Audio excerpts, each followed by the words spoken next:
ሰላም ሰላም ተመልካቾቼ እንደምን አላችሁ እንደምን ቆያችሁ እንደምን ከረማችሁ እያልኩ ዛሬ በፎቶ የማሳያችሁ የ12ኛ ክፍል የዩኒቨርሲቲ መግቢያ ፈተና ነው። ጂኦግራፊ የ2016 ወይም የአምና ተማሪዎች የተፈተኑት ማለት ነው። ለእናንተም ልምድ ይሆናችኋል ፈተና አወጣጡ ምን እንደሚመስል እንድታውቁ ነው። መልሱን ከፈለጋችሁ ወይም እንዲሰራላችሁ የምትፈልጉ ከሆነ ኮሜንት ቦክስ ውስጥ አሳውቁኝ።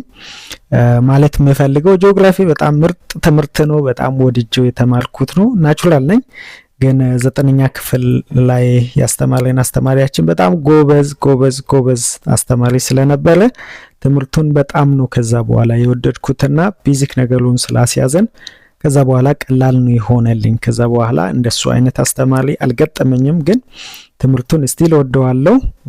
ከዛ ጋር ሪሌትድ የሆኑ ኮርሶችን ምናም በመማርበትም በማስተምርበትም ጊዜ በጣም ገብቶኝና ወድጄው እንትን የሚለው ትምህርት ነው። ተማሪዎችን ማስጠናለሁ። ጂኦግራፊን በደስታ ነው ማስጠናቸው ማለት ነው።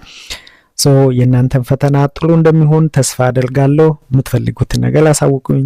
ቴንክ ዩ